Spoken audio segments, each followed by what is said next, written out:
नमस्ते बच्चे, आज हम पाठ 13 एक तिनका नामक पाठ पढ़ेंगे। यह हिंदी के श्रेष्ठ कवि अयोध्या सिंह उपाध्याय हरिऔध द्वारा रचित एक सुंदर कविता है। उनका जन्म 1864 1864 अजमेर അദ്ദേഹം ജനിച്ചത്। ओके, यह एक सुंदर कविता है, ध्यान से देखिए। तो इसके कवि कौन है? अयोध्या सिंह उपाध्याय हरिऔध। इस कविता के माध्यम से कवि ने क्या कहना चाहता है? देखिए, इस कविता में कवि ने यह दर्शाना चाहता है कि कभी भी अपने पर घमंड नहीं करना चाहिए।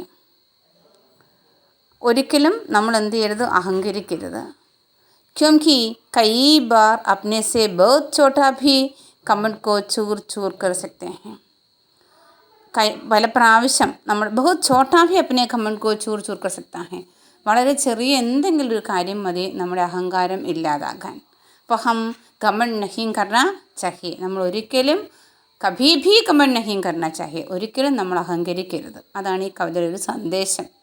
ओके, एक अपने मनुष्य की अहंकार को दूर करने के लिए एक तिनका भी काफ़ी है ना ഈ ലെസണിൽ പറയുന്നത്। മനുഷ്യൻ്റെ അഹങ്കാരം അകറ്റാൻ ഒരു തിൻക, ഒരു പൊടി, ഒരു പുൽനാമ്പ് തന്നെ അധികമാണ് എന്നാണ് കവി ഇതിനകത്ത് പറയുന്നത്। ओके, ध्यान से सुनिए कविता की पहली 4 पंक्तियाँ। ध्यान से देखिए बच्चे, पेज नंबर 99। एक तिनका।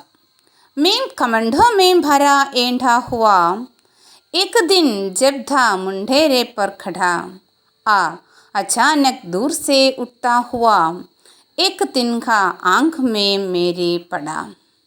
ओके, मैं कमंडों में भरा ऐंठा हुआ, ഞാൻ അഹങ്കാരത്താൽ, ഘമണ്ഡ് മാനെ അഹങ്കാർ, അഭിമാൻ എന്നൊക്കെയുള്ള മീനിങ് ഉണ്ട്।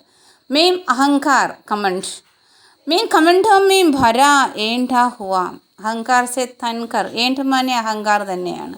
ഞാൻ അഹങ്കാരത്തിൽ ഇങ്ങനെ അഹങ്കാരത്തിൽ നിറഞ്ഞ്, അഹങ്കാർ സെ ഭരെ ഹുയേ मैं खड़ा हुआ था, एक दिन था मुंडेरे पर खड़ा, ഒരു ദിവസം എവിടെയാണ് നിന്നത്? മുണ്ടേരെ. മുണ്ടേർ എന്ന് വെച്ചാൽ ബാൽക്കണിയാണ്, വീടിൻ്റെ ബാൽക്കണിക്കാണ് മുണ്ടേർ എന്ന് പറയുന്നത്। ഓക്കെ, അപ്പം एक आदमी था, वे अहंकार से भरे हुए कहाँ खड़ा था? एक अपने घर के मुंडेरे पर खड़ा था, തൻ്റെ വീടിൻ്റെ ബാൽക്കണിയിൽ അഹങ്കാരത്തിൽ മുഴുകി ഇങ്ങനെ നിൽക്കുകയായിരുന്നു। ഓക്കെ, അതാണ് 2 ലൈൻ്റെ മീനിങ്। അപ്പം एक दिन एक आदमी अहंकार से भरे हुए अपने घर के मुंडेरे पर खड़ा था, अचानक दूर से उठता हुआ, अचानक माने സഡൻലി, പെട്ടെന്ന്, വേഗം ദൂരെ നിന്ന് പറന്ന് വന്ന് എന്ത് വീണു? ഏക് തിൻക ആങ്ക് മേം മേരി പട, മേരി ആങ്ക് മേം ഏക് തിൻക പട, ദൂരെ നിന്ന് പറന്നു വന്ന ഒരു തിൻക, ഒരു ഉണക്ക.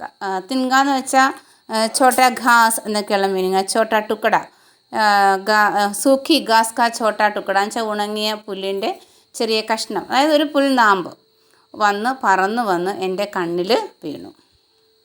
മനസ്സിലായോ? ഏക് തിൻക ആങ്ക് മേം മേരി പട, മേരി ആങ്ക് മേം ഏക് തിൻക പട, അപ്പോൾ ദൂർ സേ ഉഠ്താ ഹുവാ ഏക് തിൻക മേരി ആങ്ക് മേം പട, ദൂരെ നിന്ന് പറന്ന് വന്ന ഒരു പുൽനാമ്പ് എൻ്റെ കണ്ണിൽ വീണു। നമ്മുടെ കണ്ണിൽ പൊടി വീണത്തെ അവസ്ഥ അറിയാമല്ലോ നിങ്ങൾക്ക്, അല്ലേ?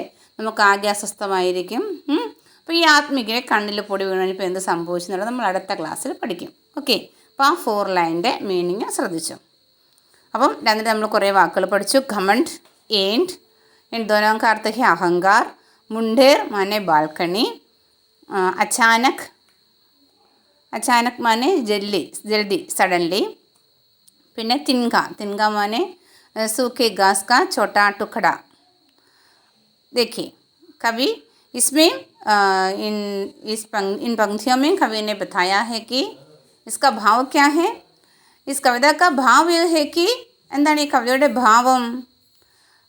एक मनुष्य के अहंकार को दूर करने के लिए एक छोटा तिनका भी काफ़ी है।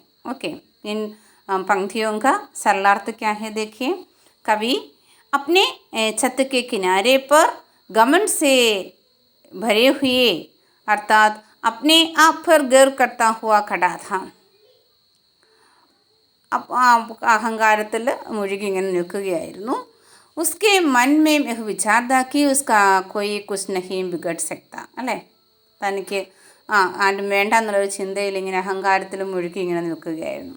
അച്ചാനക് भी दूर से एक तिनका उठता हुआ उसकी आंखों में पड़ गया. ദൂരെ നിന്ന് പറന്നു വന്ന ഒരു തിങ്ക അദ്ദേഹത്തിൻ്റെ കണ്ണിൽ വീണു. ओके, മനസ്സിലായല്ലോ. അപ്പം ഈ 4 पंक्तियों को ध्यान से पढ़िए और 3 बार ध्यान से और 3 बार पढ़िए. ओके, पढ़ो कुഞ്ഞുങ്ങളെ. इनमें आए नए शब्दों का अर्थ भी समझिए. और 2 छोटे छोटे प्रश्न हैं. कवि कहाँ खड़ा था? अपने घर के मुंडेरे पर खड़ा था. वे कवि പിന്നെന്തായിരുന്നു? कवि कैसे खड़ा था? घमंड से भरे हुए खड़ा था. ओके, धन्यवाद.